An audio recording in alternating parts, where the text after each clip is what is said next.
তাহলে এখনো বলতো বি আর আম্বেদকর কোথায় আছে? বিডি সাভারকর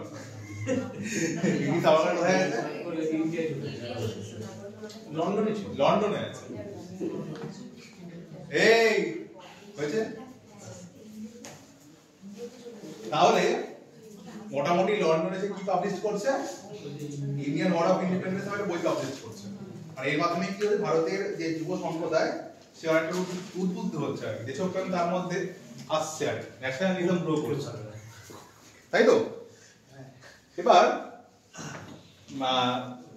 এই সময়কালের মধ্যে বিডি সাভারকর কি করছে, যে ওখানকার যে রাশিয়ান রেভলিউশনে যারা ছিল তাদের কাছ থেকে বোম কিভাবে তৈরি করতে হয় আর কিভাবে গরিলা ওয়ারফেয়ার করতে হয় সেইগুলো তারা শিখে নিচ্ছে। ঠিক আছে?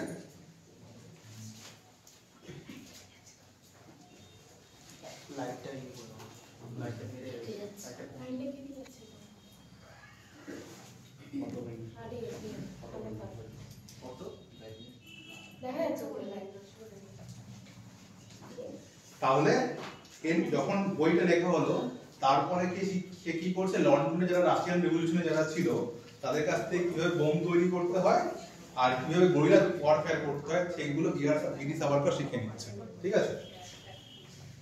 এই সময়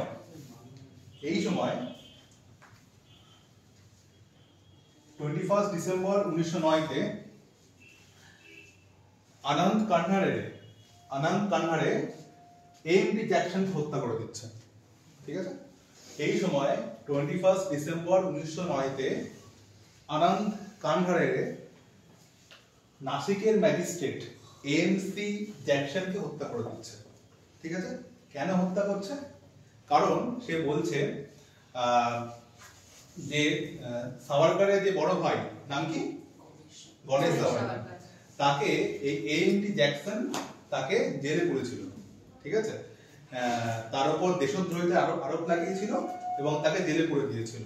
এই জন্য আনন্দ কান্হারে, যে একজন ছিল অভিনব ভারত গুপ্ত সমিতির একজন সদস্য, সেই জন্য সে এমডি জ্যাকসনকে হত্যা করছে। কবে? 1 ডিসেম্বর 1909 তে। এবং শুরু হচ্ছে কি, নাসিক কনস্পিরেসি কেস। যেহেতু এটা নাসিকে হচ্ছে, নাসিকের ম্যাজিস্ট্রেট ছিল, সেই জন্য এই যে কনস্পিরেসি বা ষড়যন্ত্র হলো, এর নাম কি, নাসিক কনস্পিরেসি কেস, 1909 ডিসেম্বর 1909।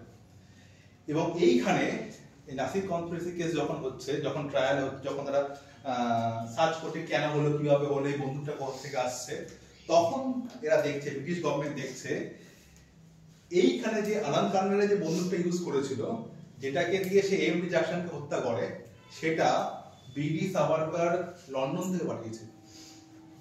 ঠিক আছে? মানে এখানে আনন্দ কান্হারে যে বন্দুকটা ইউজ করে এমডি জ্যাকসনকে হত্যা করে, সেই যে বন্দুকটা, যেটা বিডি সাভারকর লন্ডন থেকে পাঠিয়েছিল। ঠিক আছে? এবং এই জন্য বিডি সাভারকরের বিরুদ্ধে নাসিক কনস্পিরেসি কেসের অনুযায়ী তার বিরুদ্ধে অ্যারেস্ট ওয়ারেন্ট ইস্যু করা হয়। ঠিক আছে?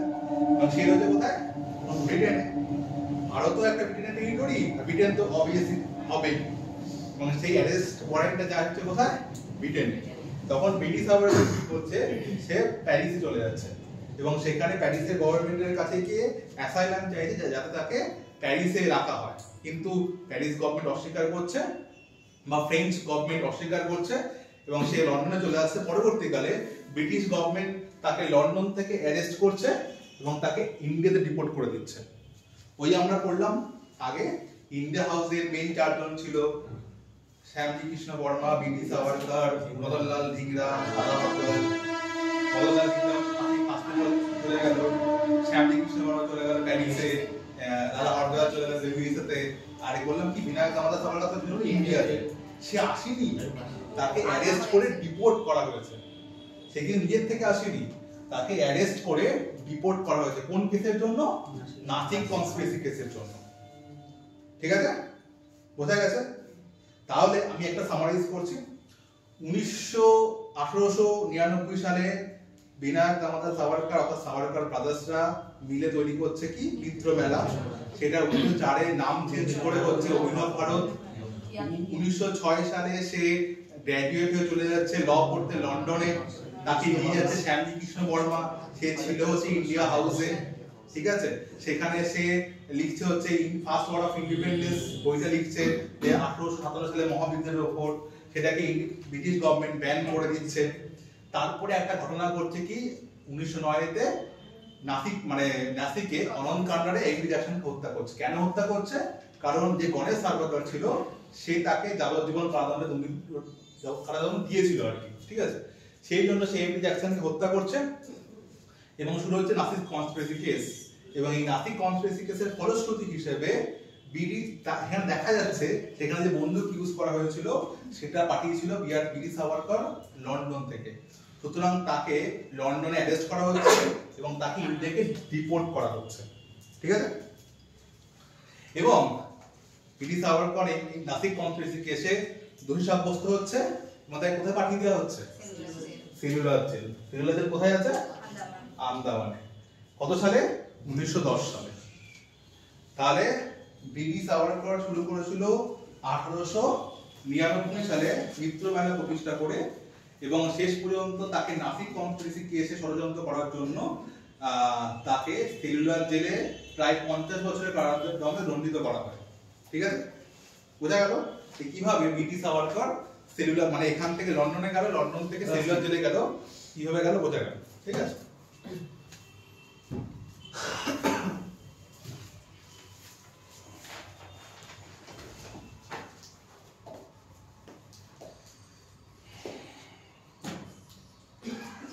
আচ্ছা, কবে যায় সেলুলার জেলে? 1910 সেলুলার জেলে যাচ্ছে। এবার আমরা জানি যে সেলুলার জেলে গিয়ে সে কি করছে? মার্সি পিটিশন দিচ্ছে তো রে। সেলুলার জেলে গিয়ে কি সে কি মার্সি পিটিশন দিচ্ছে? হ্যাঁ দিচ্ছে। কি দেবে? ও আরেকটা কথা বলে দিচ্ছি। আচ্ছা, এই যে এএমটি জ্যাকসন ছিল হচ্ছে ভারতের কালচারের প্রতি অত্যন্ত শ্রদ্ধাশীল মানুষ ছিল। সে অনেক ভারতীয় কালচার কিভাবে প্রয়োগ করতে সেগুলো সেই বিষয়ে তারা তিনি একটু লেখাপড়া করতেন। সেই জন্য এএমটি জ্যাকসনকে বলা হয় পণ্ডিত জ্যাকসন। সেই জন্য এএমটি জ্যাকসনকে বলা হচ্ছে পণ্ডিত জ্যাকসন, ঠিক আছে।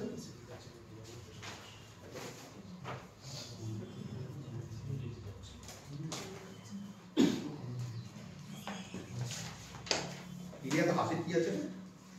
কি হয়েছে?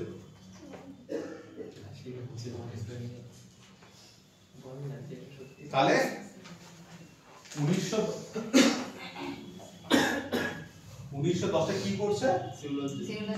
1910 চলে যাচ্ছে সেলুলার জেলে। সেলুলার জেল সেটা কোথায়? আন্দামানে। আমরা জানি সেখানে যখন বিডি সাভারকর গেছিল সেখানে অনেক মার্সি পিটিশন দিয়েছে যে কিভাবে এখানে খুব কষ্ট হয়েছে, তার উপর অনেক অত্যাচারও হয়েছে আর কি। এবার এর ফলে কি হয়, তিনি মার্সি পিটিশন ব্রিটিশ গভর্নমেন্টের কাছে মার্সি পিটিশন দিচ্ছে যে আমাকে এখান থেকে ছেড়ে দাও। আলটিমেটলি 1922 সালে তাকে সেলুলার জেল থেকে ট্রান্সফার করে আনা হচ্ছে কোথায়? রত্নাগিরি জেলে। রত্নাগিরি জেলে, যেটা মহারাষ্ট্রে আছে, রত্নাগিরি জেলে তাকে আনা হচ্ছে, ঠিক আছে। তাকে রত্নাগিরি জেলে আনা হচ্ছে এবং ফাইনালি 1924 সালে এসে তাকে রিলিজ করে দেওয়া হচ্ছে। 1924 সালে এসে বিডি সাভারকরকে রিলিজ করে দেওয়া হচ্ছে, ঠিক আছে। 1924 সালে এসে বিডি সাভারকরকে রিলিজ করে দেওয়া হচ্ছে। অর্থাৎ নাসিক কনস্পিরেসি কেসে 1910 সালে তাকে সেলুলার জেলে বন্দী করা হচ্ছে, তিনি মার্সি পিটিশন দিচ্ছেন, এর ফলে তাকে 1922-এ রত্নাগিরি জেলে ট্রান্সফার করা হচ্ছে এবং আলটিমেটলি 1924 সালে তাকে জেল থেকে রিলিজ করে দেওয়া হচ্ছে, ঠিক আছে। এই হলো মোটামুটি বিডি সাভারকরের যে রেগুলেশনের যে মুভমেন্ট, সেই মুভমেন্টটা এখানে শেষ হচ্ছে, ঠিক আছে। এরপরে কেন হয়নি? কারণ যখন তিনি মার্সি পিটিশন দিচ্ছিলেন,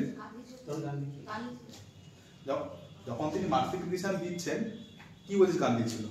ফেজ 2 তখন চলছিল না? তখন তো ফেজ 2 চলছিল। ফেজ 2 1922 থেকে 1930। গান্ধী ঢুকলো, অসহযোগ আন্দোলনের পর গান্ধী একটু নরম হয়ে গেছিল, তখন ফেজ 2 চালু হয়ে গেছিল, তখন তো জলদি ছাড়া পেয়ে গেছিল, তাহলে তো তিনি করতেই পারতেন, কেন করেননি?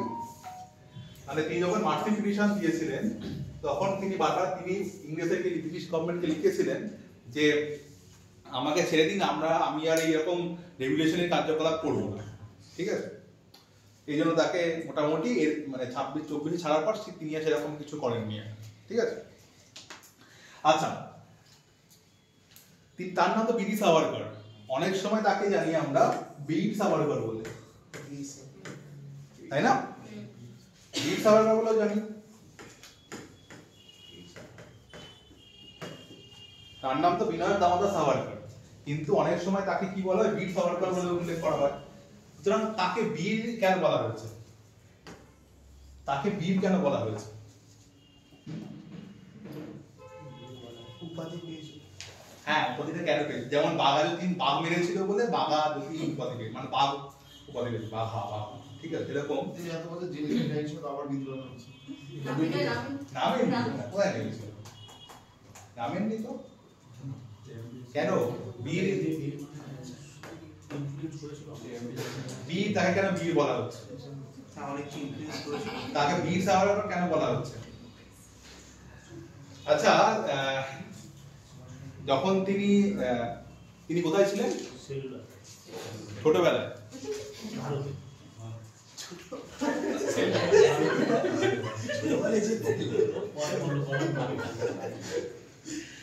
কোথায় ছিল? চিত্র মেলা কোথায় প্রতিষ্ঠা করেছিল?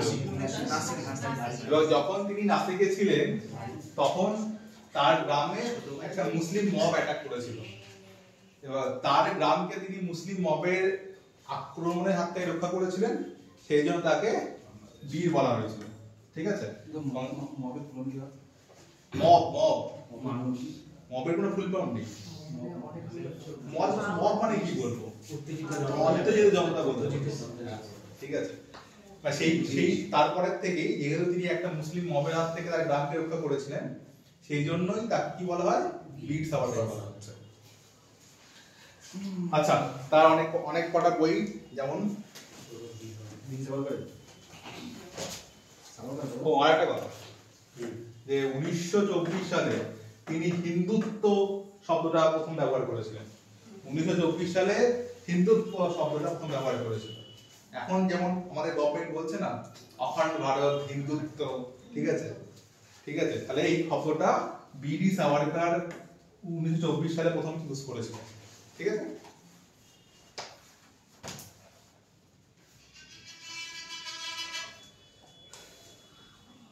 আচ্ছা, তার লেখা কিছু গ্রন্থের নাম লেখ। তার লেখা কিছু গ্রন্থের নাম। Hindutva, who is a Hindu, তাই বলি। ইয়েস, দুটো বলতো আগে এটা হিন্দুত্ব ইজ এ হিন্দুত্ব, এটা কি আলাদা অ্যাকশন?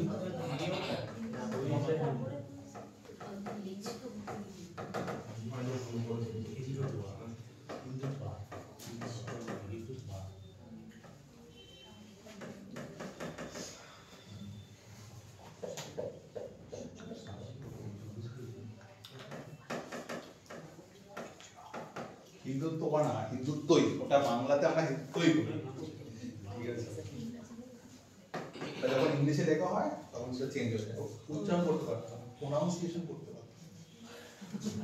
যেমন রবীন্দ্রনাথ ঠাকুর প্রোনাউন্সিয়েশন করতে পারছে না, ওরা টেগর হয়ে গেছে।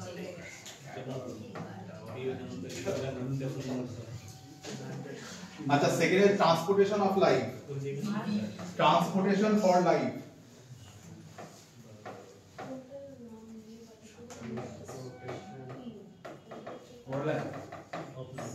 Transportation for life.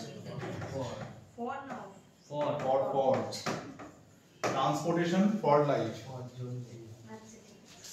Third হচ্ছে কালে পানি। কালে পানি। কালে পানি।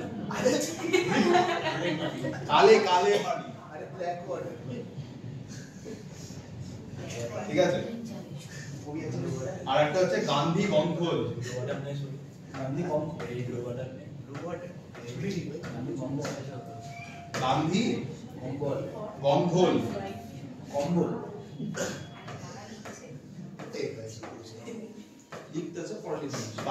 গন্ধল GONDHAL। কিরে তুই কাকে এসএমএস করছিস? মা মাকে এখন দুবাতে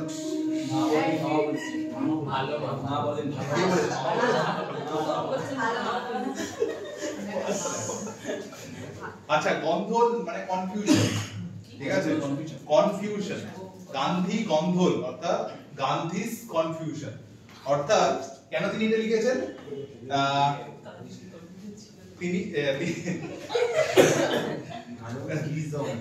তিনি মনে করেছিলেন যে গান্ধীজি কি করবে তিনি বুঝতে পারছেন না, তিনি কনফিউজড হয়ে গেছেন, সেই জন্য তিনি একটা বই লিখেছেন, তার নাম হচ্ছে কি গান্ধী গন্ধল অর্থাৎ গান্ধীস কনফিউশন, ঠিক আছে। আর 1937 এ তিনি হিন্দু মহাসভার প্রেসিডেন্ট হয়েছেন। 1937 এ এসে তিনি হিন্দু মহাসভার প্রেসিডেন্ট হন। 1937 এ এসে তিনি হিন্দু মহাসভার প্রেসিডেন্ট হন। চারটে বই আরো আছে, কত লিখবি? ঠিক আছে, এই রেভলিউশনারিটা কিন্তু খুব কনফিউজিং, ঠিক আছে, এর কোনো ক্রোনোলজিক্যাল অর্ডার নেই, একবার এখানে হচ্ছে, একবার এখানে হচ্ছে, একবার এখানে হচ্ছে।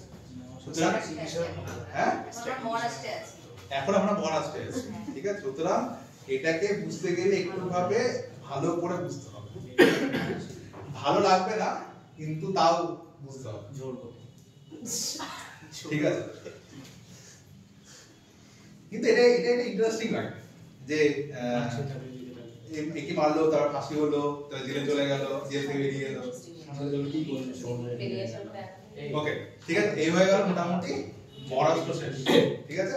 বীর সাভারকরের এটা দিয়ে দিয়ে মোটামুটি মহারাষ্ট্র শেষ হয়ে গেল, ঠিক আছে।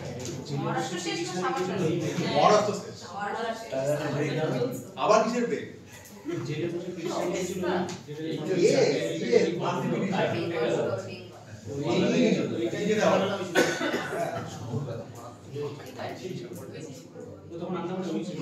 আন্দোলনে এই রত্নাগিরি ডিস্ট্রিক্ট আছে, রত্নাগিরি হাপুস আম বিখ্যাত,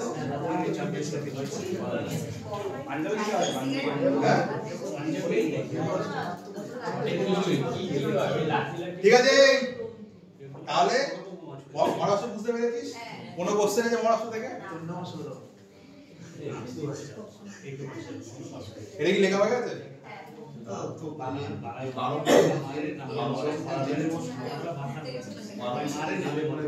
প্রায় 14 বছর, 12 বছর 12 বছরদের চেঞ্জ করে মহারাষ্ট্র আনলো 12 বছর যদি পায় ওরা ছিল উকিল, ওদের বন্ধুরাও ছিল উকিল থাকলে তুই দোষ করে থাকতিস, উকিল ছিল। আরে মেন যে বসে আছে ব্রিটিশ গভর্নমেন্ট, সেই তো মেন, সে তো চাই না জেলে পুরতে, চাই জেলে পুরতে। এবং মার্সি পিটিশন যখন দিয়েছে তিনি, তখন তো বলেছে তুমি আর কোনো বিপ্লবী কার্যকলাপে অংশগ্রহণ করবে, হ্যাঁ। তাহলে এতটা বোঝা গেছে? তাহলে এবার বল তোরা ক্রোনোলজিক্যাল অর্ডার মহারাষ্ট্র, মহারাষ্ট্রের ক্রোনোলজিক্যাল অর্ডার বল। পড়তে তো একবার পড়ে আসি কেন কি মহারাষ্ট্র কি মহারাষ্ট্রের ক্রোনোলজিক্যাল অর্ডার? তাহলে শুরু হয় কবে মহারাষ্ট্রের বিপ্লবী আন্দোলন? 1879-তে। কে শুরু করেছিল? রামসি পিজেন্ট ফোর্স। তাকে নেতৃত্ব কে দিয়েছিল? বাসুদেব বলবন ফাড়কে। এটা কি সাকসেসফুল হয়েছিল? না। এবং বাসুদেব বলবন ফাড়কে কি করা হয়েছিল শেষ পর্যন্ত? ফাঁসি? মানে এডেন দ্বীপে ট্রান্সফার করে দেওয়া হয়েছে। এডেন দ্বীপটা কোথায়? ভূমধ্যসাগর। এবার নেক্সট রেভলিউশনারি মুভমেন্ট কোথায় কবে শুরু হয়? মহারাষ্ট্রে ওই উল্টো 1897 1897 এ কি হয়? চাপেকর ব্রাদার্স। চাপেকর ব্রাদার্স কি করে? র‍্যান্ডকে মেরেছিল। কেন মেরেছিল? ওই প্লে কমিটি মেম্বার ছিল, প্লে কমিটির চেয়ারম্যান র‍্যান্ড ছিল। ছিল র‍্যান্ড হচ্ছে প্লেগের নামে লোকদেরকে বিরক্ত করছিল। অত্যাচার করছিল। অত্যাচার করছিল।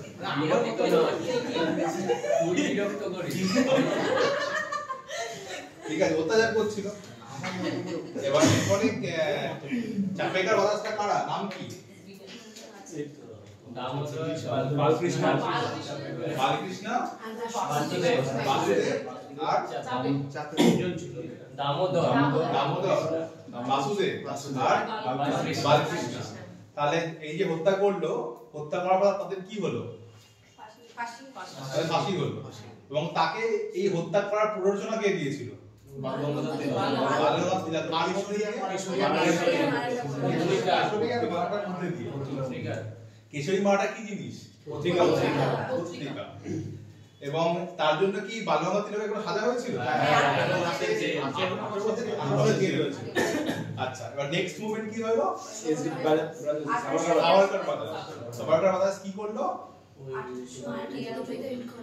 1899 কি হলো? আর সেটা চেঞ্জ করে কি হলো?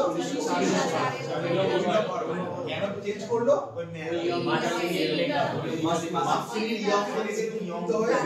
সে বিদ্রোহবেলা নামটা চেঞ্জ করে দিল হচ্ছে অভিনব ভারত। তারপর 6 সালে কোথায় গেল? লন্ডন ইন্ডিয়া হাউসে গেল, জব করতে গেল। কে তাকে নিয়ে গেছিল? ইন্ডিয়া হাউসটা কি জিনিস? ওখানকার একটা সিক্রেট সাইট।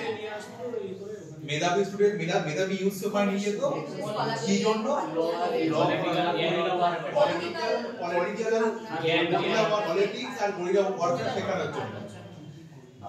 ওখানে মেইন লিডার কে ছিল?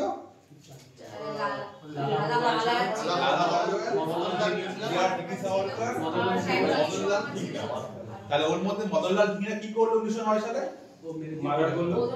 কাকে? কার্জন উইলিয়াম কার্জন উইলিকে হত্যা করলো। এবং হত্যা করার ফলে কি হলো? মদনলাল ভিংরার ফাঁসি হয়ে গেল। এবং তাহলে বাদ বাকি যারা ছিল তারা কোথায় চলে গেল? ব্রিটিশ সাভারকর ইন্ডিয়া আসলো না, তাকে আনা হলো, তাকে অ্যারেস্ট করে আনা হলো। আচ্ছা, শ্যামজি কৃষ্ণ বর্মা কোথায় গেল? আর লালা ভারদয়াল। আচ্ছা, ব্রিটিশ সাভারকর যখন লন্ডনে ছিল তখন তিনি কোন সোসাইটি প্রতিষ্ঠা করেছিল? ফ্রি ইন্ডিয়া সোসাইটি, তাই তো? আর সেখানে তিনি কি একটা বই লিখেছিলেন জানো? ইন্ডিয়ান ওয়ার অফ ইন্ডিপেন্ডেন্স, তাই তো? এবং সেখানে তিনি কার সম্বন্ধে বলেছিলেন? এবং এখানে ব্রিটিশ সাভারকর যখন তিনি লন্ডনে ছিলেন তখন তিনি কার কাছ থেকে বোম তৈরি এবং গরিলা ওয়ারফেয়ার শিখেছিলেন? রাশিয়ান রেভলিউশনারির কাছ থেকে। রাশিয়ান রেভলিউশনারিদের কাছ থেকে লন্ডনে তিনি গরিলা ওয়ারফেয়ার এবং কিভাবে বোম তৈরি করতে হয় সেগুলো তিনি শিখেছিলেন। এই টাইমটাতে যখন লন্ডনে সব কিছু হচ্ছিল তখন নাসিকে কি হলো? নাসিকে ম্যাজিস্ট্রেট এএমডি জ্যাকসনকে কে হত্যা করলো? আনন্দ কানাড়ে। আনন্দ কানাড়ে কত সালে? 1909 সালে। মানে যে সময় মদনলাল ভিংরা ওখানে কার্জন উইলিকে হত্যা করছে ঠিক সেই সময় আনন্দ কানাড়ে এএমডি জ্যাকসনকে হত্যা করছে।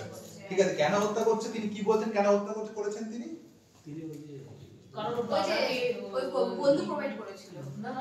কারণ ব্রিটিশ সাভারকর যে দাদা ছিল তাকে এএমডি জ্যাকসন যাবজ্জীবন কারাদণ্ড দিয়েছিল, সেই জন্য আনন্দ কানাড়ে এএমডি জ্যাকসনকে হত্যা করেছিল। এএমডি জ্যাকসনকে আমরা অন্য কি নামে জানি? পণ্ডিত জ্যাকসন। এই যে এএমডি জ্যাকসনকে যে হত্যা করলো আনন্দ কানাড়ে, এই জন্য কি কনস্পিরেসি কেস চললো? Nashik conspiracy case. এবং এই নাসিক কনস্পিরেসি কেস যখন চলছে, যখন বিভিন্ন জায়গায় পুলিশ খোঁজাখুঁজি করছে যে বন্দুকটা কোথা থেকে, তখন তারা কি খুঁজে পেলো? ব্রিটিশ সাভারকার লন্ডন থেকে বন্দুকটা পাঠিয়েছিল, তাই তো? এবং সেই জন্য ব্রিটিশ সাভারকারের বিরুদ্ধে অ্যারেস্ট ওয়ারেন্ট হলো এবং তাকে লন্ডন থেকে ডিপোর্ট করা হলো ইন্ডিয়াতে। এবং তাকে কোথায় পাঠিয়ে দেওয়া হলো? Cellular Jail Andaman. কত সালে? 1910 সালে।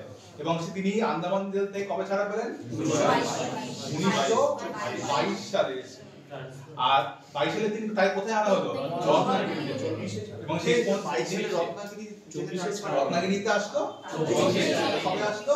24 সালে এসে। আচ্ছা, তাকে বীর কেন বলা হয়?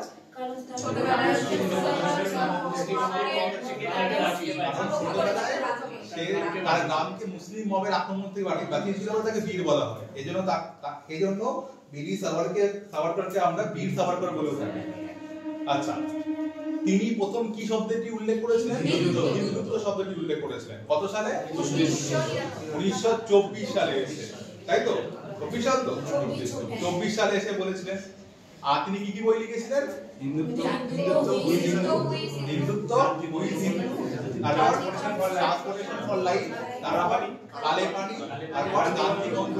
গান্ধী গন্ধল বলতে গান্ধীজি বুঝতে পারছেন না সে এখন কি করবে, ঠিক আছে? সেই জন্য তিনি লিখেছিলেন গান্ধী গন্ধল, তাই তো? আর 1937 সালে তিনি কোথায় যুক্ত হয়েছিলেন? হিন্দু মহাসভার প্রেসিডেন্ট হিন্দু মহাসভার প্রেসিডেন্ট হয়েছিল। এইভাবে আমরা শেষ করলাম কি মহারাষ্ট্রের রেভলিউশনারি। অর্থাৎ এখানে তিনটে ঘটনা ঘটেছিল, একটা যে রামোসি প্রিজন মুভমেন্ট, সেকেন্ড হচ্ছে Chapekar brothers grand murder case, and third হচ্ছে নাসিক কনস্পিরেসি কেস, যার মধ্যে বি.আর. সাভারকর ছিল, দামোদর সাভারকর ব্রাদার্সরা ছিল এবং অভিনব ভারত ছিল। ঠিক আছে, বোঝা গেল?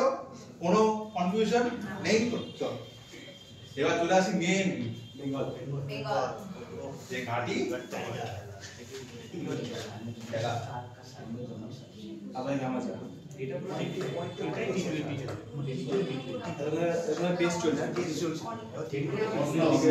ওকে, বেঙ্গল।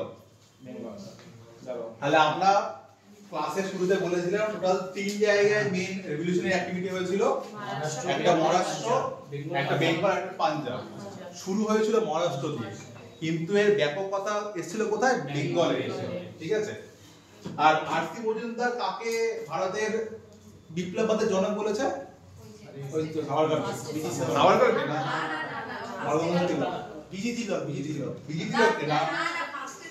বিজি তিলককে কি বলেছে? Father of Indian unrest. তাও বলেছে কে? তাহলে আর.সি. মজুমদারের মতে ভারতের বিপ্লববাদের জনককে বাসুদেব বর্মন ফালকে। আর ফাদার অফ ইন্ডিয়ান আনরেস্ট কে? বিজি তিলক। এই কথাটা কে বলেছিল? Valentine child. ঠিক আছে, এটা কিন্তু আসে। হ্যাঁ, কাকে আমরা ফাদার অফ ইন্ডিয়ান আনরেস্ট বলে থাকি। হয়ে গেল মহারাষ্ট্র ক্লিয়ার। ওকে, এবারে বেঙ্গল। বেঙ্গলের রেভলিউশনারি কার্যকলাপ কার মাধ্যমে শুরু হয়? বিপিন চন্দ্র পাল। কার মাধ্যমে? বিপিন চন্দ্র পাল। বিপিন চন্দ্র পাল কি রেভলিউশনারি ছিল না এক্সট্রিমিস্ট ছিল? বিপিন চন্দ্র পাল এক্সট্রিমিস্ট ছিল। লাল বাল পাল, লালা রাজপথ রায়, বাল গঙ্গাধর তিলক, বিপিন চন্দ্র পাল। তাহলে তিনি তো এক্সট্রিমিস্ট ছিলেন, তিনি তো রেভলিউশনারি ছিলেন না, তাই না? তাহলে বেঙ্গলে রেভলিউশনারি কার্যকলাপ কাদের দিয়ে শুরু করা হয়? অরবিন্দ ঘোষ। তিনিও তো এক্সট্রিমিস্ট ছিলেন। সূর্য সেন 1930 সালে। ক্ষুদিরাম বোস 1908-এ। আর সে তো একটা সৈনিক ছিল, এর কোনো লিডার ছিল না। কে কে কে কোন সমিতি ছিল এর মধ্যে? অনুশীলন সমিতি।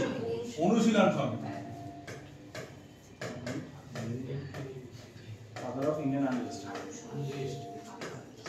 থামবে না। অনুশীলন সমিতি, ঠিক আছে? এই অনুশীলন সমিতি স্থাপন করেছিল কে? এই অনুশীলন সমিতি প্রতিষ্ঠা করেছিল কে এবং কত সালে? 1902। ও ফাটাফাটি 1904 1902। আর প্রতিষ্ঠা করেছিল কে? যতীন্দ্রমোহন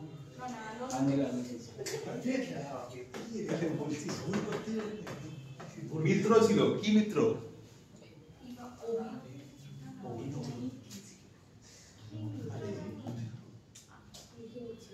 মোবাইলে অপশনটা বলুন। অপশন নেই কোনো। পি মিত্র, আনন্দমোহন দাস, পি মিত্র বা প্রমোদনাথ মিত্র। ঠিক আছে, ঠিক আছে। এ ছিল, আমি তো একজন ছিল, তুমি কি একা ছিল? ছিল মেন ইনি ছিলেন, মানে কো ফাউন্ডেড করেছিলেন আর কি। এবার মানে তুই যদি যখন পরীক্ষায় দেবে মেইনলি ইনার অপশনটাই আসে। ঠিক আছে, তাহলে 1902 সালে পি মিত্র বা প্রমথনাথ মিত্র বাংলাদেশে কি স্থাপন করছে? অনুশীলন সমিতি। এই যে তিনি যে গুপ্ত সমিতি স্থাপন করলেন, তার নাম অনুশীলন কেন রাখলেন? সবাইকে তৈরি করতে হয়। তিনি যে এই যে গুপ্ত সমিতিটা স্থাপন করলেন, তার নাম তিনি অনুশীলন কেন রাখলেন? আনন্দমঠ উপন্যাস থেকে নামটা নিয়েছিল বঙ্কিমচন্দ্র চট্টোপাধ্যায়। বাহ, আনন্দমঠ থেকে। তাহলে অনুশীলন যে কথাটা, এই কথাটা কোথা থেকে নিয়েছে? যে বঙ্কিমচন্দ্রের আনন্দমঠ উপন্যাস থেকে তিনি এই কথাটি নিয়েছেন, অনুশীলন। ঠিক আছে, অনুশীলন কথাটা তিনি বঙ্কিমচন্দ্রের আনন্দমঠ উপন্যাসের সন্তান দলের অনুশীলনী সমিতি থেকে নিয়েছিলেন। অনুশীলন সমিতি এই নামটা পি মিত্র বঙ্কিমচন্দ্রের আনন্দমঠ উপন্যাসের সন্তান দলের অনুশীলন সমিতি থেকে নিয়েছিলেন।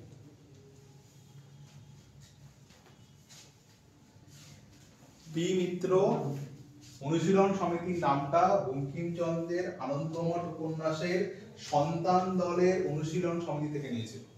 ঠিক আছে, এবং যখন অনুশীলন সমিতি স্থাপন করা হয়েছিল তখন এর মেইন উদ্দেশ্য কি ছিল? মানে তখন থেকে কি রেভলিউশনারি কার্যকলাপ করছিল না? কি করছিল? ব্যায়াম ছিল, একটা আখড়া ছিল। ঠিক আছে, অর্থাৎ এটা ছিল একটা বডি বিল্ডিং সোসাইটি, যেখানে কি করা হতো যে বাঙালি যুবককে শারীরিক এবং মনের দিক থেকে শক্তিশালী করার চেষ্টা করা হতো। ঠিক আছে, এটাই ছিল অনুশীলন সমিতির প্রথম সময়ের কার্যকলাপ। ঠিক আছে,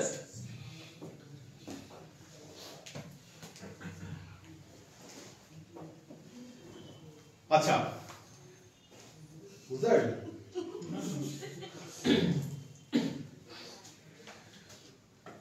তাহলে 1905 সালে কি হচ্ছে? পার্টিশন অফ বেঙ্গল হচ্ছে। ঠিক আছে, আর একটা কথা বলে দিই, এই অনুশীলন সমিতির মেইন লিডার কারা ছিল?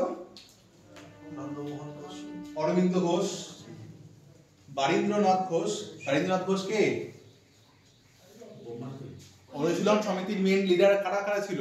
এক হচ্ছে অরবিন্দ ঘোষ, তারপর বারীন্দ্রনাথ ঘোষ। বারীন্দ্রনাথ ঘোষ কে? পত্রিকা দাস। বারীন্দ্রনাথ ঘোষ কে? অরবিন্দ ঘোষের ভাই। তারপরে হচ্ছে কে? ভূপেন্দ্রনাথ দত্ত। ভূপেন্দ্রনাথ দত্ত কে? নরেন্দ্রনাথ দত্তের ভাই। নরেন্দ্রনাথ দত্ত কে? স্বামী বিবেকানন্দ। ঠিক আছে, তারপরে বাঘা যতীন, রাসবিহারী বসু, তারপর আর আর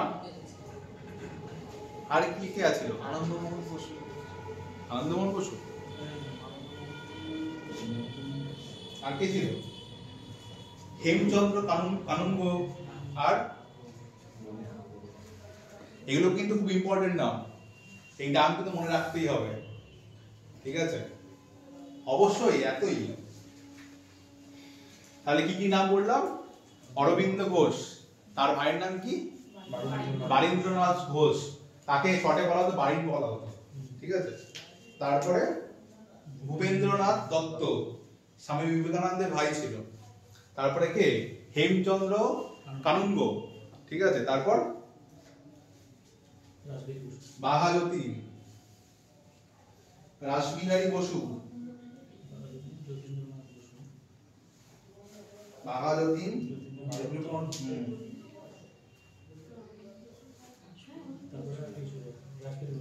রাসবিহারী বসু,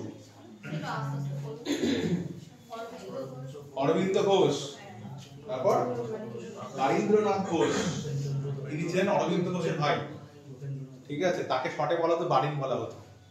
ভূপেন্দ্রনাথ দত্ত, হেমচন্দ্র দাস কানুনগো,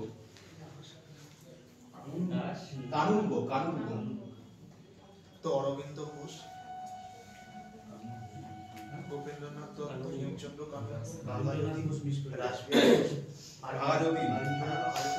রাসবিহারী বসু, আর ক্ষুদিরাম বসু,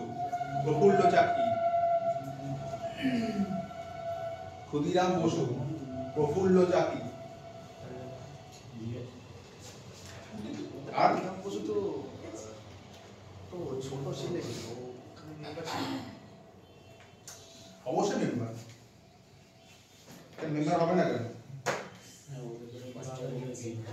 চল ঠিক আছে, এতটুকুই থাক, তারপর আসবো পরে। তাহলে এই যে অনুশীলন সমিতি, এই অনুশীলন সমিতির যে তখন সেই সময় লিড করছিল হচ্ছে কি বারীন্দ্রনাথ ঘোষ, অর্থাৎ বারিন, যে ছিল অরবিন্দ ঘোষের ভাই। সে বাংলাদেশে যাচ্ছে 1906 সালের দিকে, সে বাংলাদেশ যাচ্ছে 1906 সালের দিকে, এবং সে দেখা করছে কার সাথে? পুলিন বিহারী দাসের সাথে।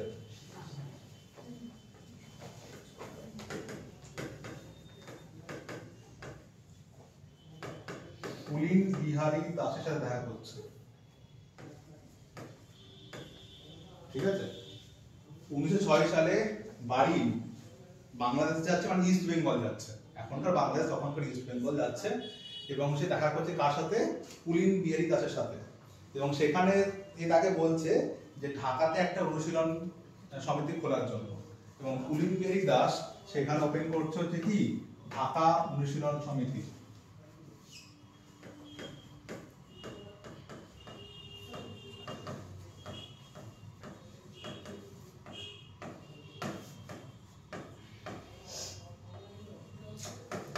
এবং শুরু করছে কি ঢাকা অনুশীলন সমিতি, এবং শীঘ্রই এই ঢাকা অনুশীলন সমিতির আন্ডারে প্রায় 500 খানা ব্রাঞ্চেস হয়ে গেছিল, মানে এতটাই পপুলার হয়ে গেছিল ঢাকা অনুশীলন সমিতি যে শীঘ্রই সেখানে প্রায় 500 খানা ব্রাঞ্চ তৈরি হয়ে গেছিল ঢাকা অনুশীলন সমিতি, ঠিক আছে।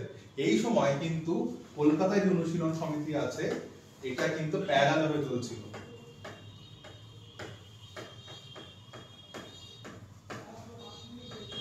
এটা কিন্তু প্যারালাল ভাবে চলছিল, ঠিক আছে।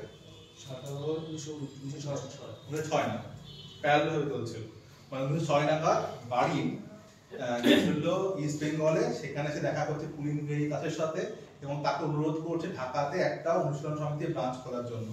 এবং পুলিন বিহারী দাসের নেতৃত্বে ঢাকাতে অনুশীলন সমিতি তৈরি হয়েছে, এবং সেটা এত পপুলার হয়ে যাচ্ছে যে সেখানে প্রায় 500 খানা ব্রাঞ্চ তৈরি হয়ে গেছে ঢাকা অনুশীলন সমিতি। এবং এত টাইম পর্যন্ত ঢাকা অনুশীলন সমিতি আর অনুশীলন সমিতি যেটা ক্যালকাটায় ছিল এটা মোটামুটি সেম ভাবে চলছে। ঠিক তার কদিন পর ক্যালকাটায় যে অনুশীলন সমিতি ছিল সেই একটা পত্রিকা পাবলিশ করছে যার নাম হচ্ছে যুগান্তর।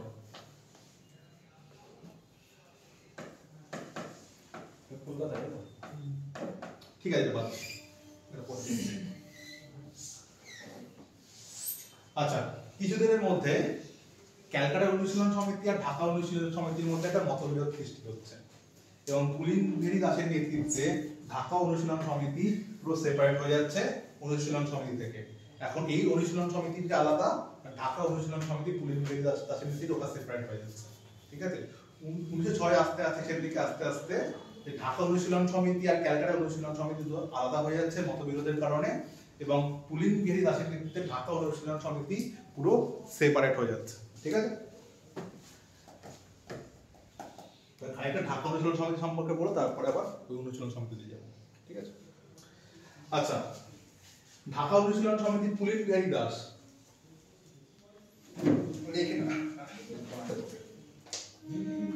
লেখ ঢাকা অনুশীলন সমিতি পুলিন বিহারী দাস 1908 সালে 1908 ঢাকা অনুশীলন সমিতির পুলিন বিহারী দাস 1908 সালে বারহার ডাকাতি সংগঠিত করছে। বারহা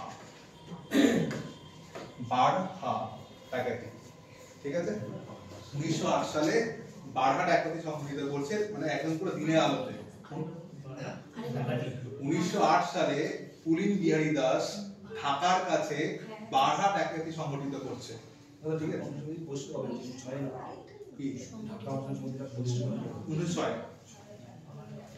1906 তে বারহা ডাকাতি সংগঠিত করছে এবং এর জন্য পুলিন বিহারী দাসকে গ্রেফতার করা হচ্ছে 1908 সালে এসে। এর জন্য যেহেতু পুলিন বিহারী দাস এর মাস্টার মাইন্ড ছিল, সেজন্য পুলিন বিহারী দাসকে এই বারহা ডাকাতির জন্য তাকে গ্রেফতার করছে, অ্যারেস্ট করছে, ঠিক আছে। কিন্তু আবার 2 বছর পর অর্থাৎ 1910 সালে এসে তাকে জেল থেকে রিলিজ করে দেওয়া হচ্ছে। 1910 সালে এসে পুলিন বিহারী দাসকে আবার জেল থেকে রিলিজ করে দেওয়া হচ্ছে, কিন্তু রিলিজ করার সাথে সাথেই তাকে আবার গ্রেফতার করে নেওয়া হচ্ছে। রিলিজ করার সাথে সাথেই তাকে 1910 সালে আবার গ্রেফতার করা হচ্ছে, কেন? দেশদ্রোহিতার জন্য, ঠিক আছে। এবং শুধু পুলিন বিহারী দাস না, পুলিন বিহারী দাসের সাথে প্রায় আরো 44 জন, পরবর্তীকালে আরো 36 জন, ঠিক আছে। 1908 সালে এই যে বারহা ডাকাতি করলো তার জন্য 1908 সালে তাকে জেলে বন্দী করা হচ্ছে। 1910 সালে তাকে ছেড়ে দেওয়া হচ্ছে। তারপর 1910 সালে যখন ছাড়লো তখন তাকে আবার গ্রেফতার করা হচ্ছে। এবং তখন শুধু পুলিন বিহারী দাস না, ঢাকা অনুশীলন সমিতির প্রায় আরো 46 জন, 46 জন, পরবর্তীকালে আরো 44 জনকে গ্রেফতার করা হয়, কেন? দেশদ্রোহিতা করার জন্য, ঠিক আছে। 1910 সালে যখন পুলিন বিহারী দাসকে ছাড়া হচ্ছে তখন তাকে আবার গ্রেফতার করা হচ্ছে, কেন? দেশদ্রোহিতা করার জন্য, ঠিক আছে। কারণ তারা ব্রিটিশ গভর্নমেন্ট মনে করছে যে ঢাকা অনুশীলন সমিতি আমাদের সাথে দেশদ্রোহিতা করছে, আমাদের বিরুদ্ধে লড়াই করছে, ঠিক আছে। সেই জন্য তাকে দেশদ্রোহিতার অভিযোগে তাকে 1910 সালে আবার গ্রেফতার করা হচ্ছে। সেই সময় শুধু পুলিন বিহারী দাস না, তার সাথে আরো 46 জন, পরবর্তীকালে আরো 44 জন অনুশীলনী সমিতি মেম্বারকে গ্রেফতার করা হচ্ছে এবং তাদের উপর চলছে হচ্ছে কি ঢাকা কনস্পিরেসি কেস।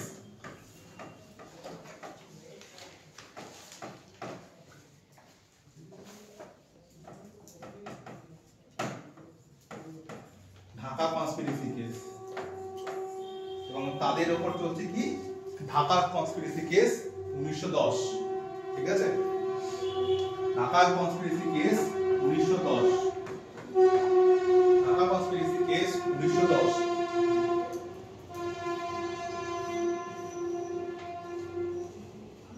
ওকে,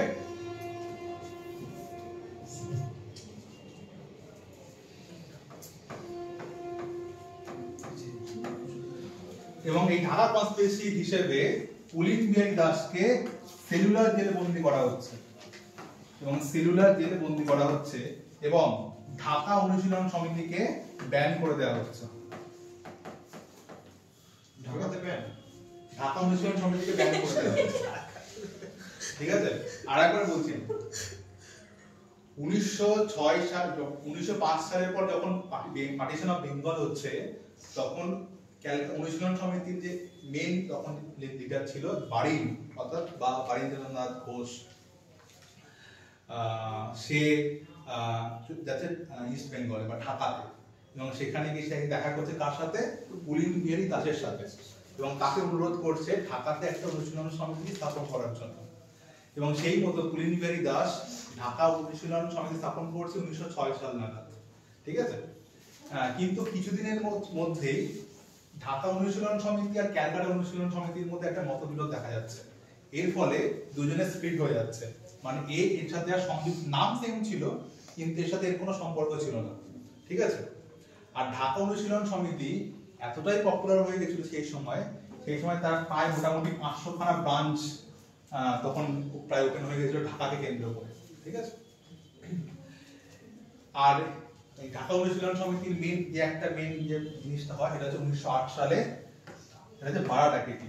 বারাতে একটা জমিদার ছিল ঢাকার কাছে, এই জমিদার বাড়িতে দিন দিহাড়ে মানে সকাল দিনের আলোতে তারা অভিযান চালাচ্ছে এবং সেখান থেকে মাল লুটপাট করছে। কেন লুটপাট করছে? টাকা লাগবে তো, লোন হিসেবে রেভলিউশনারি অ্যাক্টিভিটি করতে গেলে টাকা লাগবে, এই টাকাগুলো আসছে কোথা থেকে? ডাকাতি করতে হবে, ঠিক আছে, সেই হিসেবে। এবং এই বাড়া ডাকাতির জন্য তাকে 1908 অ্যারেস্ট করা হচ্ছে, পরবর্তীকালে 1910 গিয়ে তাকে রিলিজ করে দেওয়া হচ্ছে। যখনই তাকে রিলিজ করছে তখন আবার তাকে অ্যারেস্ট করা হচ্ছে, এবং শুধু তাকে না, তার সাথে আরো 46 জন, পরবর্তীকালে আরো 44 জনকে অ্যারেস্ট করা হচ্ছে। এবং তাদের উপর চলছে কি? Dhaka conspiracy case. তাদের উপর চলছে কি? Dhaka conspiracy case. এবং সেই জন্য এখানে পুলিন বেরি দাসকে দোষী সাব্যস্ত করা হচ্ছে এবং তাকে পাঠিয়ে দেওয়া হচ্ছে কোথায়? সেলুলার জেল, ঠিক আছে। আর পুলিন বেরি দাস কার লিডার ছিল? ঢাকা অনুশীলন সমিতি। সুতরাং যখন তাকে পাঠানো হলো সেলুলার জেলে, এবং ঢাকা অনুশীলন সমিতিকে ব্যান করে দেওয়া হলো, ঠিক আছে, পুরোপুরি বন্ধ করা দর্শক ব্যান, ঠিক আছে। আচ্ছা, পুলিন বেরি দাসের সাথে আরেকটুখানি আছে যে 1918 তাকে রিলিজ করা হচ্ছে। 1918 পুলিন বেরি দাসকে রিলিজ করা হচ্ছে। 1918 পুলিন বেরি দাসকে রিলিজ করা হচ্ছে, এবং সেই সময় আমরা জানি তার এক বছর পর গান্ধী চলে এসেছিল। গান্ধীজি বিভিন্ন আন্দোলন করছিল, কিন্তু পুলিন বেরি দাস গান্ধীজির মতাদর্শে অনেকটা সম্মত ছিল না। সেই জন্য সে নিজে একটা দল গঠিত করে, তার নাম হচ্ছে ভারত সেবক সংঘ, ঠিক আছে। 1918 পুলিন বিহারী দাসকে ছেড়ে দেওয়া হচ্ছে, এবং এর পরের বছর আমরা জানি যে গান্ধীজি চলে এসেছিল। তার মানে ম্যাক্সিমাম লোকই চাইবে যে গান্ধীর সাথে যুক্ত হয়ে যেতে বা কংগ্রেসের সাথে যুক্ত হয়ে যেতে, কিন্তু পুলিন বিহারী দাস গান্ধীজির মতাদর্শে অতটা অনুপ্রাণিত ছিল না। সেই জন্য সে কংগ্রেসে যোগদান না করে 1920 সালে প্রতিষ্ঠা করে ভারত সেবক সংঘ। পুলিন বিহারী দাস দাদা ফোন করছে, বলো মোটামুটি ঠিক আছে, হয়ে গেছে, ঠিক আছে। বুঝা গেছে। তাহলে 1906 সালে যে ঢাকা অনুশীলন সমিতি স্থাপন করা হয়েছিল, সেটা মোটামুটি 1910 সাল নাগাদ সেটা ব্যান হয়ে গেল। পরবর্তীকালে এই লিডার পুলিন বিহারী দাস 1920 সালে এসে আর একটা সংস্থা প্রতিষ্ঠা করলো, তার নাম কি? ভারত সেবক সংঘ। মানে এইভাবে আমাদের ঢাকা অনুশীলনী যে চ্যাপ্টারটা ছিল সেটা ক্লোজ হয়ে গেল।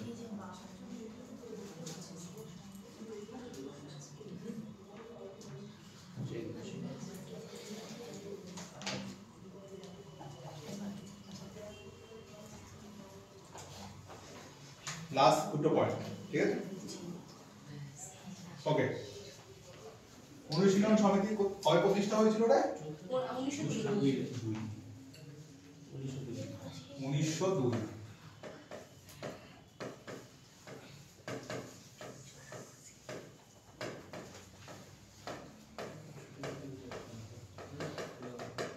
কে প্রতিষ্ঠা করেছিল? প্রমথনাথ মিত্র, ঠিক আছে। এই অনুশীলন সমিতি 1905 সালে এসে একটা বুক পাবলিশ করে, তার নাম ভবানী মন্দির বই। এই অনুশীলন সমিতি 1905 সালে এসে একটা বই পাবলিশ করে, তার নাম হচ্ছে ভবানী মন্দির। এটাও কি মনে হয় আবহাওয়া থেকে নাও হতে পারে, হ্যাঁ, ঢাকা অনুশীলন সমিতি শেষ, ঠিক আছে। 1905 সালে এসে অনুশীলন সমিতি একটা বই পাবলিশ করে, তার নাম হচ্ছে ভবানী মন্দির। এবং এটা কে পাবলিশ করেছিল, কে লিখেছিল? বারীন্দ্রনাথ ঘোষ বা বারিন, ঠিক আছে। বইটা কে লিখেছিল? বারিন, ঠিক আছে।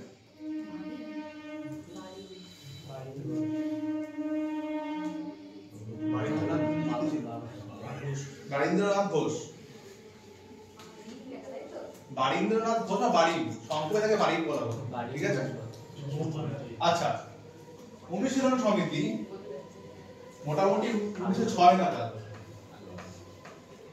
অনুশীলন সমিতি 1906 নাগাদ একটা পত্রিকা পাবলিশ করে, তার নাম যুগান্তর।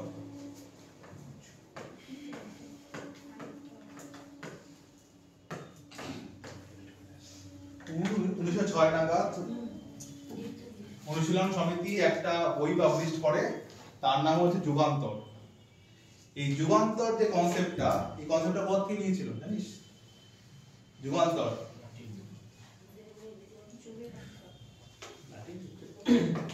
শিবনাথ শাস্ত্রী বলে একজন লেখক ছিল, তিনি একটা যুগান্তর বলে একটা উপন্যাস লিখেছিলেন, সেখান থেকে এই যুগান্তর নামটা নেওয়া হয়েছে। অর্থাৎ 1906 সাল নাগাদ অনুশীলন সমিতি যুগান্তর বলে একটা পত্রিকা পাবলিশ করতে শুরু করে। শিবনাথ শাস্ত্রী যুগান্তর উপন্যাস থেকে এই কনসেপ্টটা নেওয়া হয়েছে, নামের কনসেপ্টটা। ওকে। আর যুগান্তর পত্রিকাটা এতটাই পপুলার হয়ে গেছিল, বই না পত্রিকা? পত্রিকা। ওই তো যুগান্তর পত্রিকাটা এতটাই পপুলার হয়ে গেছিল যে তখন অনুশীলন সমিতিকে আর অনুশীলন সমিতি না বলে বলা হতো যুগান্তর গ্রুপ।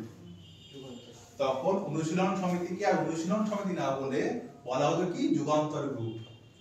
ঠিক আছে?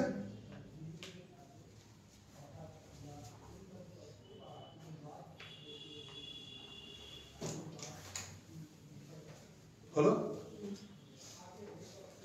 এখানে আজকে শেষ। গ্রুপ